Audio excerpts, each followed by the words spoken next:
രാവിലെ ജോഗിങ്ങിന് ഇറങ്ങിയതാണ്. ജോഗിങ്ങിന് ഇറങ്ങിയപ്പോൾ ആരോഗ്യം സംരക്ഷിക്കുക മാത്രമല്ല, ഈ സ്കോട്ട്ലാൻഡിൻ്റെ സൗന്ദര്യം ഒപ്പിയെടുക്കുക എന്നുള്ള മറ്റൊരു പ്രധാന ഉദ്ദേശം കൂടിയുണ്ട്. രണ്ടുപേരും ഒരു പട്ടിയും കൂടെ നടക്കാൻ ഇറങ്ങിയിരിക്കുന്നതാണ് കാണുന്നത്.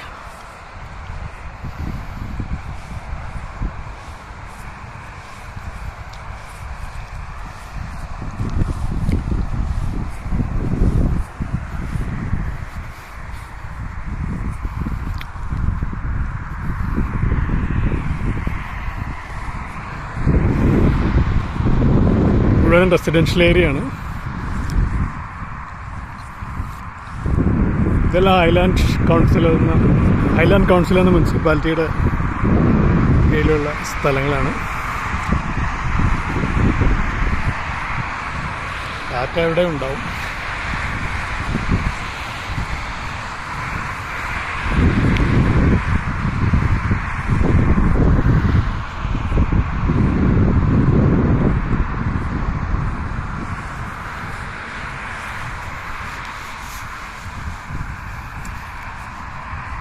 നല്ല തണുപ്പുണ്ട്. 3 ഡിഗ്രി. എന്നാലും പൊതുവെ മഴയില്ലാത്ത കാരണം നടക്കാൻ സുഖമുണ്ട്. ഞായറാഴ്ച ആയതുകൊണ്ട് റോഡിൽ തീരെ തിരക്കില്ല. അല്ലെങ്കിലും വലിയ തിരക്കൊന്നുമില്ല. ഒരു ബ്ലോക്ക് കണ്ടിട്ട് നാളുകളായി. ഇവിടെ വന്നതിന് ശേഷം ഇവിടെ എല്ലാം ഈ റൗണ്ട് സിസ്റ്റമാണ്. ഓരോ റൗണ്ട് ബോട്ട്.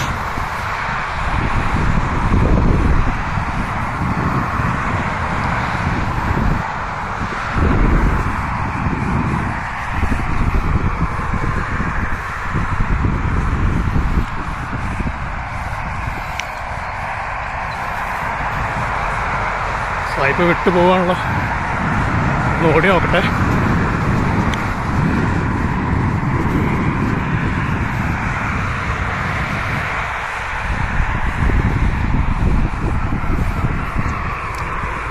വിൻ്റർ സീസൺ ആയതുകൊണ്ട് മരങ്ങളെല്ലാം ഇല പൊഴിച്ചുകൊണ്ടിരിക്കുകയാണ്. ഈ മരങ്ങളുടെയൊക്കെ ഇല ഏകദേശം പകുതിയോളം പൊഴിച്ച് കഴിഞ്ഞു.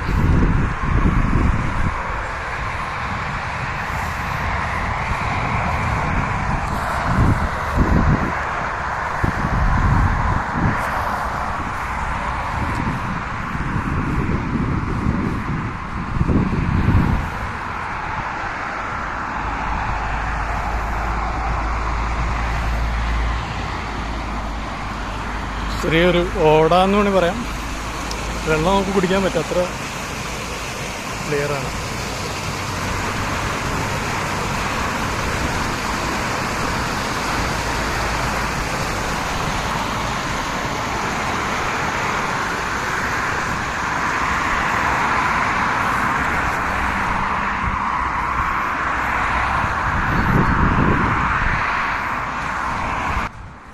ഏകദേശം 10 മണിയായി. ചെറുതായിട്ട് സൂര്യൻ കാണുന്നുണ്ട്.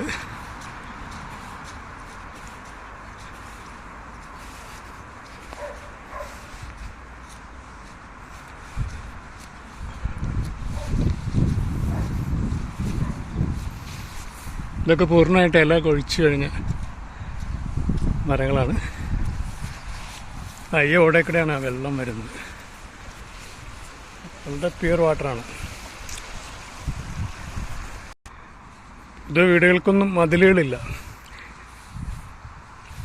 എന്നാലോചിച്ച് മതിലുകൾക്ക് എന്ത് പ്രസക്തിയുണ്ട്. നമ്മുടെ നാട്ടിൽ 1 ഇഞ്ച് വഴിക്ക് വേണ്ടി തമ്മിത്തിലോടുന്ന ആളുകളെ കണ്ടിട്ടുണ്ട്. മതിലിങ്ങോട്ട് ഇറക്കി വെക്കൽ, അപ്പുറം ശീമക്കൊന്ന് വെച്ച് കയറ്റിയെടുക്കൽ. ഇതിലൊക്കെ ജീവിതത്തിൽ എന്ത് പ്രസക്തി ഉണ്ടെന്നുള്ളത് മതിലുകളില്ലാത്ത രാജ്യത്ത് വരുമ്പോൾ മനസ്സിലാവും. അപ്പോൾ സായിപ്പിൻ്റെ വീടാണെന്ന് തോന്നുന്നു. പട്ടിയെ കൊണ്ട് വീട്ടിലേക്ക് കയറി പോവാണ്. മറ്റൊരു സായിപ്പ്.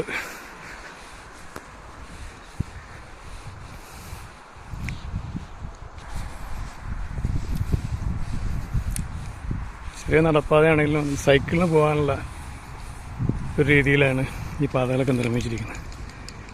സൈക്കിളർക്ക് വളരെ പ്രയോറിറ്റിയാണ്.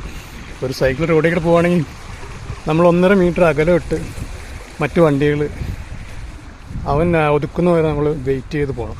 പലപ്പോഴും സൈക്കിളുകാരുടെ പുറകെ 3-4 കാറുകൾ ഇങ്ങനെ അകമ്പടിയായിട്ട് പോകുന്നുണ്ട്.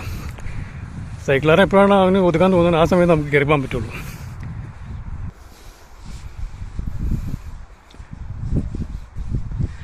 ഇവിടെ ഒന്നും ഇങ്ങനെ ഇലക്ട്രിക് പോസ്റ്റുകളില്ല, വൈദ്യുത വിളക്കുകൾ മാത്രമേ ഉള്ളൂ. ഇലക്ട്രിക് പോസ്റ്റുകൾ ഒരു വീടിൻ്റെ മുമ്പിലും ഇല്ല. ഇത് എവിടെ നിന്ന് വന്നതെന്ന് അറിയാൻ വേണ്ടി ചെറിയൊരു ആകാംക്ഷ ഉണ്ടെങ്കിലും നമുക്കിതുവരെ കണ്ടുപിടിക്കാൻ പറ്റിയില്ല. മീറ്ററുകൾ സാധാരണ മെക്കാനിക്കൽ മീറ്ററും സ്മാർട്ട് മീറ്ററൊന്നുമില്ല, പക്ഷേ നെറ്റ്വർക്കിന് വളരെ ഇമ്പോർട്ടൻസ് ആണ് കൊടുക്കുന്നത്. കാരണം അത്രയധികം ABC കേബിൾ ഉപയോഗിച്ചു. ഇവൻ വില്ലേജുകളിലാണ് ഇപ്പോൾ ABC കേബിളുകളാണ് ഉപയോഗിച്ചിരിക്കുന്നത്. അവിടെ പോസ്റ്റുകളുണ്ട്, പക്ഷേ ഇവിടെ അർബൻ സ്ഥലത്തിലൊന്നും ഒരു വീടുകളും മുമ്പിലോ എവിടെയോ പോസ്റ്റുകളില്ല. പൂർണ്ണമായിട്ടും അണ്ടർഗ്രൗണ്ട് കേബിൾസ് ഉപയോഗിച്ച് മാനേജ് ചെയ്യാണ്. അപ്പം നമ്മൾ എപ്പോഴും നെറ്റ്വർക്ക് അല്ലെങ്കിൽ ഇൻഫ്രാസ്ട്രക്ചർ ഡെവലപ്പ് ചെയ്യുന്നതിനാണ് ഇമ്പോർട്ടൻസ് കൊടുക്കുന്നതെന്ന് ഇത് മനസ്സിലാവും. അല്ലാതെ ഇതിൻ്റെ അവസാനഘട്ടമായ സ്മാർട്ട് മീറ്ററിനല്ല നമ്മൾ ഇമ്പോർട്ടൻസ് കൊടുക്കുന്നതെന്ന് ഇതിൽ നമുക്ക് മനസ്സിലായി. ഒരാളെങ്ങനെ വീടിൻ്റെ പുറത്ത് കാണില്ല. ഇപ്പം ഞായറാഴ്ച ആയതുകൊണ്ട് ചിലപ്പോൾ ഒരാളെയും കാണില്ലായിരിക്കും, അല്ലെങ്കിലും ഇല്ല.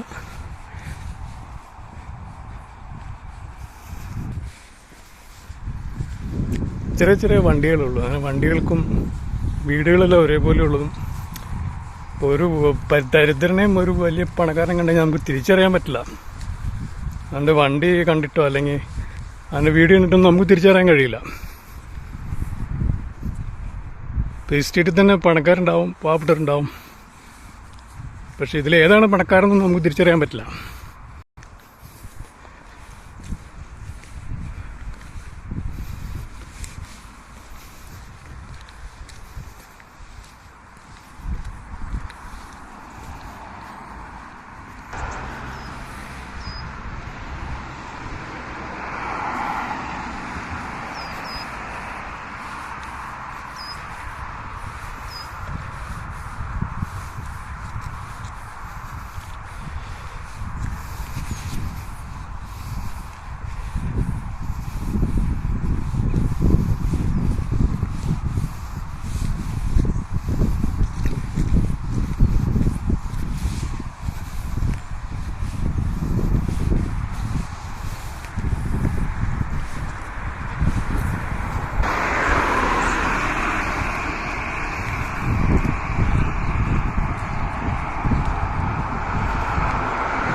ഈ ക്രിസ്മസ് ട്രീ മാത്രം ഇല പൊഴിക്കില്ല, ബാക്കി എല്ലാ ചെടികളും ഇല പൊഴിക്കും. ഇന്ത്യയിലാണെങ്കിൽ ഇതിലൊരു അന്ധവിശ്വാസം കണ്ടെത്തും. കാരണം ക്രിസ്മസ് ട്രീ ഇല പൊഴിക്കില്ല, അതിൽ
ഒന്ന് ക്രോസ് ചെയ്യുകയാണേ. ഈ ബട്ടൺ പ്രസ് ചെയ്ത് നമുക്ക് അപ്പുറത്തേക്ക് ക്രോസ് ചെയ്യാം. പച്ച അടിഞ്ഞ് അപ്പുറത്തേക്ക് ക്രോസ് ചെയ്യാം. ഓക്കെ, പച്ച അടിഞ്ഞു.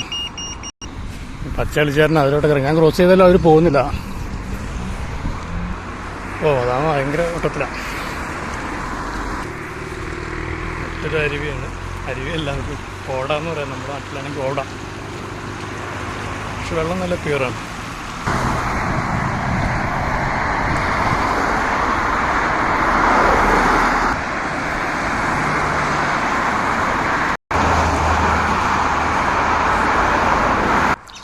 ഓരോ റൗണ്ട് അബൌട്ടിനും ഇത്തരത്തിലുള്ള ബോർഡ് ഉണ്ടാവും.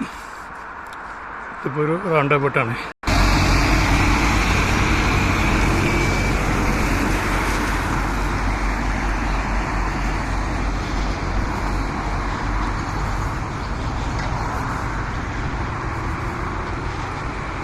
ഈ മരം ഇല പൊഴിച്ച് കിടക്കുന്ന ഭയങ്കര ഭംഗിയാണല്ലോ അതിൻ്റെ മഞ്ഞ ഇലകൾ.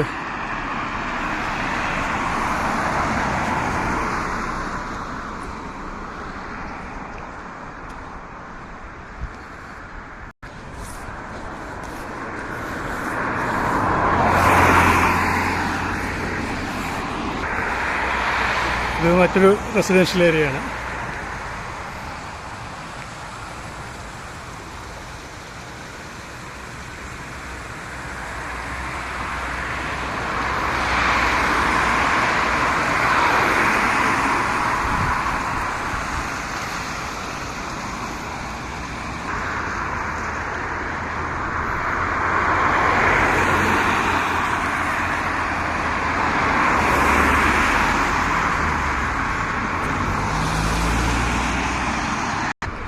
ഇതൊരു ബാർ ആൻഡ് റെസ്റ്റോറൻ്റാണ്. തുറന്നിട്ടില്ല. മിക്കവാറും 11 മണിക്കൊക്കെ തുറക്കുക ഇവിടുത്തെ കടകളൊക്കെ.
എല്ലാ വീടുകളിലും ബാക്കിൽ പുൽത്തടി ഉണ്ട്. അത് പഞ്ചായത്ത് അല്ലെങ്കിൽ മുനിസിപ്പാലിറ്റി മെയിൻറ്റെയിൻ ചെയ്യുന്നതാണ് ഇവിടുത്തെ കൗൺസിൽ.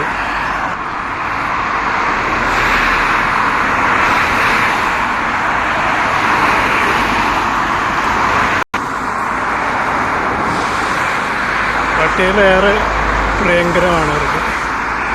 പട്ടികളുടെ ഒരു പാർക്ക് തന്നെയുണ്ട്. അവർ പട്ടികളെ അപ്പിടിക്കാൻ വേണ്ടി പാർക്കിൽ കൊണ്ടുവരും. അപ്പം നമ്മളിങ്ങനെ കോരി ഡോഗ് വേസ്റ്റിനുള്ള ആ ബിന്നിലിടണം.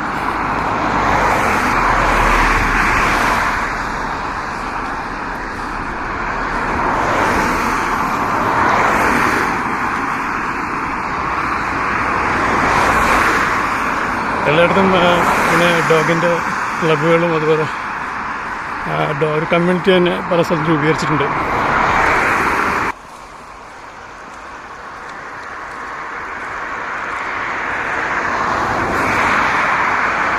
വലിയ ഗ്രൗണ്ടാണ്.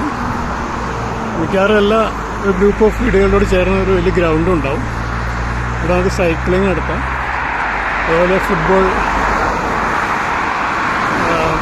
ഗ്രൗണ്ട്, ക്രിക്കറ്റ്, പബ്ലിക്കിൻ്റെ യൂസിന് വേണ്ടിയിട്ട് ഉണ്ടാക്കി തരുന്ന ഗ്രൗണ്ടുകളാണ്. രാവിലെ ആയതുകൊണ്ട് ആരുമില്ല. ഇതുവരെ ഓപ്പോസിറ്റ് സൈഡിലുള്ള ആ സൈഡിലൊരു ഗ്രൗണ്ടുണ്ട്. കുറച്ചുകൂടെ അപ്പുറത്താണ് റീറ്റെയിൽ പാർക്കുകൾ. ഇവിടെയുള്ള കടകളുടെയൊക്കെ ഒരു സ്ട്രീറ്റ് എന്ന് വേണമെങ്കിൽ പറയാം.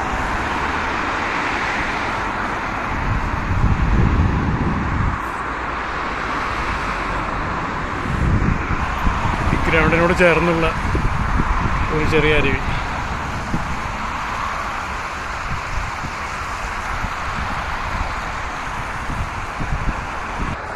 ഞാൻ വീടെത്തി.